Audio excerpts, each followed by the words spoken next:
Hello guys, welcome back. இன்றைக்கி நம்ம ஆட்டோட நுரையீரல் எப்படி கழுவுறது அப்படிங்கிறத பார்க்க போகிறோம்.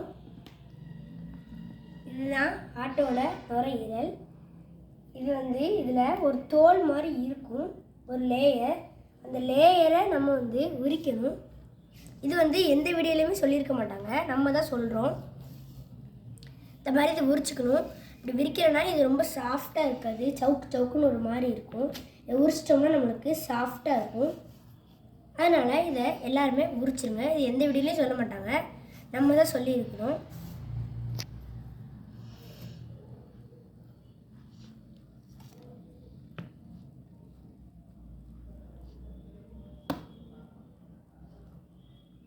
இதே மாதிரி இந்த லங்ஸை சுற்றி இந்த மாதிரி இருக்கும். நம்ம தான் உரித்து அதுக்கப்புறம் நம்ம கிரேவி மாதிரி வைக்கலாம், எந்த மாதிரினாலும் வைக்கலாம்.